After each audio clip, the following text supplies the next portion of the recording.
The galaxy was a vast, indifferent place. For millennia, the stars had burned hot with the light of civilizations, ancient, powerful, and indifferent to the tiny, fragile world on the edge of known space. Earth had once been a part of this greater cosmic tapestry, but over time, it had faded. Humanity, despite its brilliance, had been cast aside by the Council of Nations, an afterthought, a relic of a bygone age.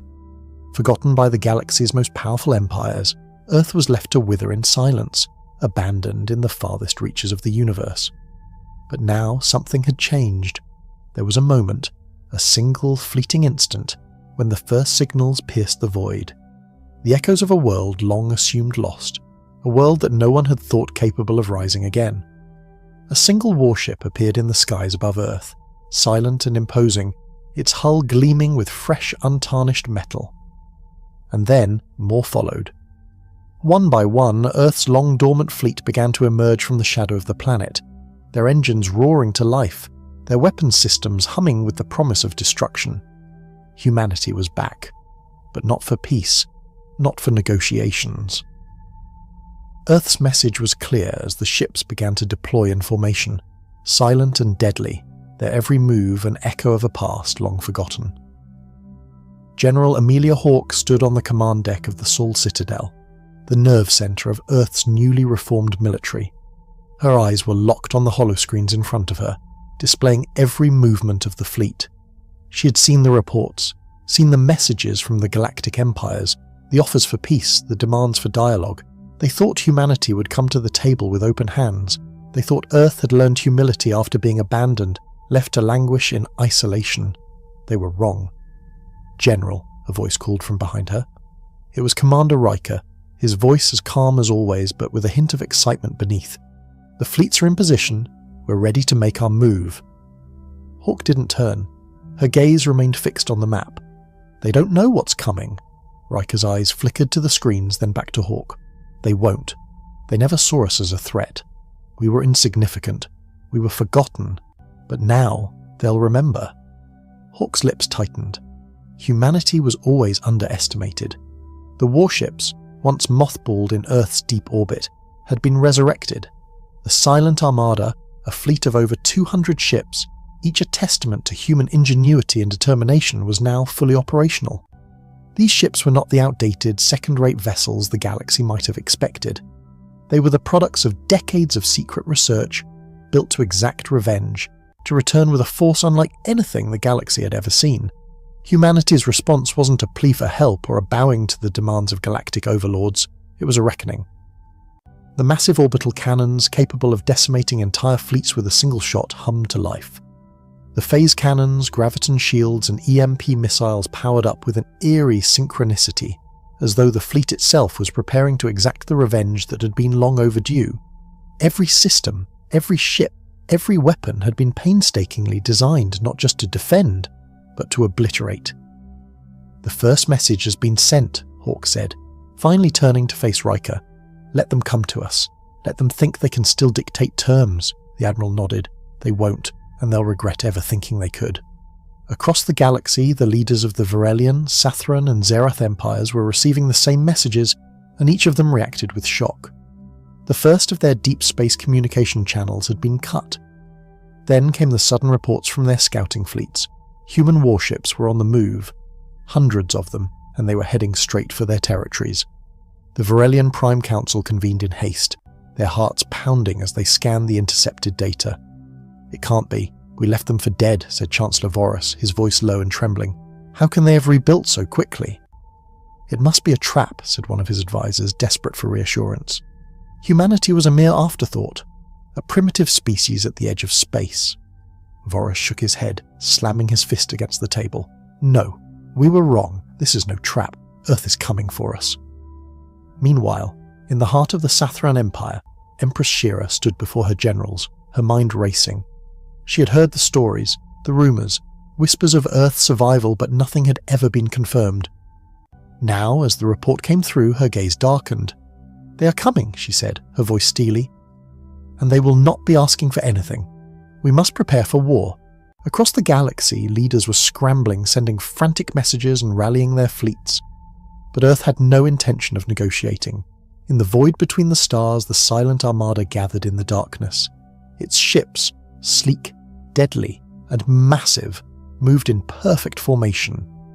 Humanity was no longer the forgotten. Earth was back, and it was coming for revenge.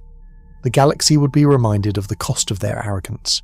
The galaxy trembled with the shockwaves of Earth's return.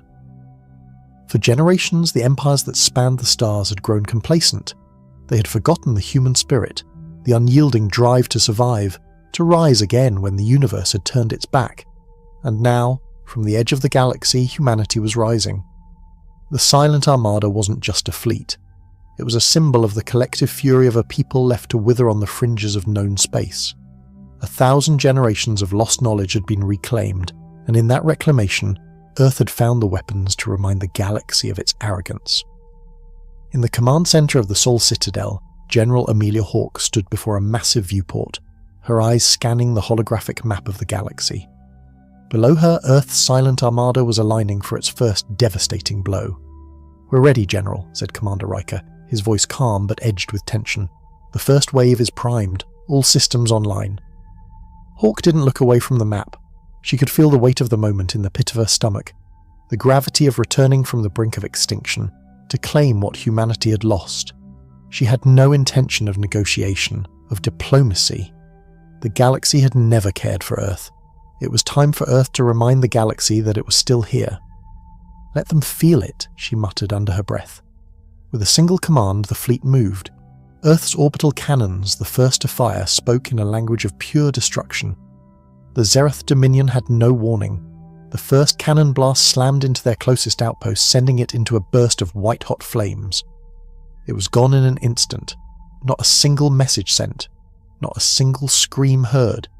The Zereth, so proud of their domination, so sure of their place at the top of the galaxy's food chain, were now staring down the barrel of humanity's long-hidden power. "What is that?" an officer aboard a Zerath dreadnought screamed, watching in horror as the massive relay station he had once called a base evaporated. "No one has the power to do this." The Zerath fleet scrambled, but it was too late. Before they could react, the Silent Armada unleashed another volley. Phase cannons, weapons of unimaginable power, fired one after the other, tearing through the Zerath warships with surgical precision. Their shields, once impenetrable, flickered and failed under the onslaught, and their ships, proud titans of 1,000 years, were gutted from the inside out. They can't be serious," one of the Zerath admirals whispered in disbelief. "This is a nightmare." In the Varelian Senate, chaos erupted as word spread of the devastation. Prime Chancellor Vorus, his face pale, was shouting orders to his fleet officers. "This is impossible," he bellowed. "They were supposed to be dead. The human races should have withered long ago." His officer, trembling, stared at the holographic reports. "The Silent Armada. It's here, Chancellor." "They're not asking for a seat at the table. They're taking everything." The Varelian ships were already deploying, sending their greatest war machines to the front lines in an attempt to halt Earth's advance. But the damage was already done. Earth's weapons had disrupted the very heart of their command structure, and while they were trying to coordinate a defense, Earth had already struck the Sathran colonies. The phase cannons cut through the Sathran outer defences like a hot knife through butter. The Sathrans, once regarded as one of the most relentless empires in the galaxy, now found themselves staggering under the weight of an enemy they had long underestimated. In a Sathran war room, Empress Shira slammed her fist down on the table, her voice tinged with a mixture of anger and terror. "Where are the reinforcements? Why are they not engaging?" "We can't reach them, Empress," her chief officer stammered. "Earth has blocked all our communication channels. The fleets can't coordinate. We're isolated." Her eyes narrowed. "Then we fight with what we have left. We're not surrendering to these humans." General Hawke, watching the galactic chaos unfold from the command deck of the Sol Citadel, allowed herself a brief moment of satisfaction. The Silent Armada had struck with precision and ferocity, and the galaxy was feeling the first tremors of what would come. She knew that the empires would retaliate, but she also knew that Earth was no longer the weak, forgotten world they thought it was. "Report," she demanded as Riker returned to her side. His face was grave but unwavering. "They're retreating, General," Riker said, scanning the incoming data. "The Zereth and Varelian fleets are in disarray. The Sathrans have fallen back. Our phase systems are holding. Hawk's lips curled into a thin smile. Let them run. Let them try to regroup. We're not done yet. Across the galaxy, the Empires were scrambling to make sense of the chaos. It was as if the very foundation of their power had cracked. Earth, once written off as insignificant, was now the deadliest force in the galaxy. The shockwaves of Earth's initial assault reverberated across the galaxy, but it wasn't over. General Hawk stood before the Sol Citadel's war table, eyes narrowing as new intelligence poured in. The Zerath, Varelians and Sathrons had barely begun to recover from the first wave of destruction. But they were not without resources. They would retaliate, and Earth knew that this was just the beginning of a brutal war. We've crippled their communication systems, General, Commander Riker said, his voice tight with urgency. But they'll regroup. They'll counterattack. Hawk's jaw tightened. Let them come. We're not here to negotiate. The Silent Armada had made its first mark, but Earth was playing a longer game. Hawk had not just mobilized Earth's warships, she had awakened the planet itself. Every orbital defense platform, every hidden weapons cache, and every military satellite were now working in unison to form a near-impenetrable network of defense. Deploy the second wave, Hawk ordered, her voice cold. We're going for their colonies now. On the other side of the galaxy, the Empires were beginning to panic. The Varelian and Zerath forces were mustering all their remaining strength to halt Earth's advance, but they lacked coordination. Their forces were scattered, confused, and fractured. The Sathrons, proud, powerful and ruthless, were no different. Empress Shira stared at the tactical display before her, frustration boiling in her chest. The initial surprise attack had devastated her forces, but the Sathrons had fought through worse. They would adapt. Send everything we have, she ordered. We are not going to let a forgotten world dictate the future of the galaxy. Her voice echoed through the war room, and the order was given. Sathran warships, massive and intimidating, launched into space to engage Earth's forces. But even as they prepared for battle, something shifted in the command structure of the Sathrans. Admiral Kor, a veteran of countless campaigns, stepped forward. Empress, we are not facing just another enemy. Earth is a new power, and we've underestimated them. I recommend we call for a ceasefire. The room went silent. The idea was almost unthinkable. A ceasefire with humans? But in their hearts, every officer knew Kor was right. But before anyone could respond, the galaxy was interrupted again. The haunting sound of Earth's fleet moving in, the silent armada emerging from the dark corners of space. And this time, it wasn't just one fleet. It was the entire armada, aligned in perfect formation, their weapons primed for another strike. The galaxy had never felt this kind of fear before. From every corner of the known universe, the empires of the Zerath, Varelian and Sathran factions watched helplessly as Earth's silent armada moved forward, unrelenting, like an unstoppable force of nature. And with every passing day, Earth was becoming more than just a problem. It was the problem. General Hawk stood on the command deck of the Sol Citadel, her face stern as she observed the strategic movements of Earth's fleets. The silent armada had obliterated entire planetary defences, crippled communications across several systems, and left nothing but ashes in their wake. The message was clear. Earth wasn't asking for peace. Earth was taking back what was once theirs, and the galaxy would have to adjust to this new reality. We're ready for the final push, General, Riker said, his voice sharp, his eyes scanning the tactical readouts on his holoscreen. Hawk nodded. Initiate the operation. It's time they understood that negotiation is no longer an option. Across the galaxy, the Varelian and Zerath empires were scrambling to regroup their shattered forces. Their fleets were no longer coordinated, their defences broken, and their leaders panicking. Chancellor Voros of the Varelian Empire, once proud and arrogant, now stood in his war room, his face pale and hollow-eyed. We cannot defeat them, Voros admitted, his voice low, trembling. Earth has surpassed every expectation. We've underestimated them. An advisor stepped forward, voice quivering. But we cannot back down, Chancellor. If we let them continue, we lose everything. Voros's gaze turned cold. Then we have no choice. We'll fight until the last ship falls. But even as Voros gave his orders, he knew deep down that Earth had already won. The warships, the cannons, the precise strikes. Earth had reasserted itself in the most brutal, unapologetic way possible. The galaxy was now a far different place. Earth was no longer a distant outpost. It was a rising power, and the Silent Armada was a symbol of that shift. At the same time, back on Earth, Hawke knew the clock was ticking. The galaxy had one last chance to stop their collapse into chaos. Earth would give them a final ultimatum, one they couldn't ignore. Earth's terms would be simple. Acknowledge Earth's power and its rightful place in the galaxy. No more military occupation of human worlds. Full autonomy for Earth, free from galactic interference. Humanity had once begged for scraps. Now they demanded the entire feast. The galaxy was holding its breath. In the cold, silent void of space, Earth's Silent Armada moved steadily toward its final objective, the Galactic Council, the heart of power, where the Varelian, Sathran and Zerath empires once dictated the fate of the universe. It had been centuries since Earth had a seat at that table, but now humanity was not only demanding one, they were taking it. General Hawke stood at the helm of the Sol Citadel, her eyes locked on the holographic map as the fleet prepared to enter the heart of enemy space. There was no more time for diplomacy, no more space for words. The final message had been sent. Earth had arrived, and the empires would either accept this new reality or face total annihilation. "They're not responding to the ultimatum, General," Riker said, his voice grim.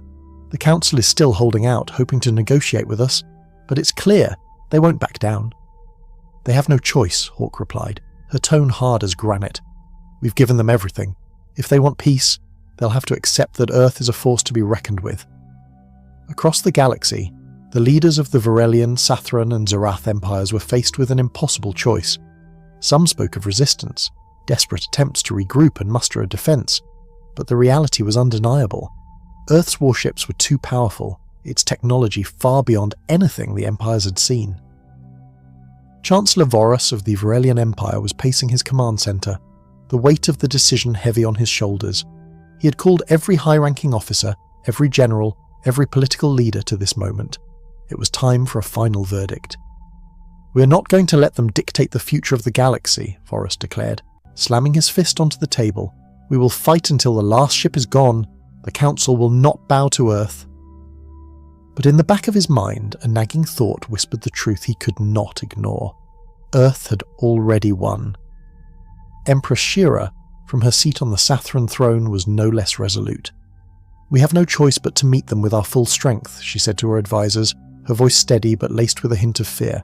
"If we retreat, the galaxy will never forgive us. If we fight, we risk everything." For the Zerath, the decision was no less clear. Their warships, once proud and terrifying, were now little more than wreckage scattered across the galaxy. But the Zerath Supreme Commander, Arkan, clenched his fists in defiance. "We will never surrender. Earth will burn just like the rest of them."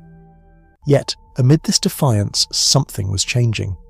The reports of Earth's relentless advance, its overwhelming strength, and its utter refusal to compromise had begun to wear down the resolve of even the most stubborn of the galactic powers. The Varelian, Sathran and Zerath forces had suffered crippling losses, and each empire's leadership could feel the pressure mounting. This was no longer a fight for power, it was a fight for survival. And then, as Earth's fleet approached the heart of galactic governance, the final message was broadcasted. A broadcast to the galaxy itself, to the Council of the Galaxies. "We, the people of Earth, demand what is ours. No more subjugation, no more treaties that ignore our sovereignty. We will not beg for your acceptance.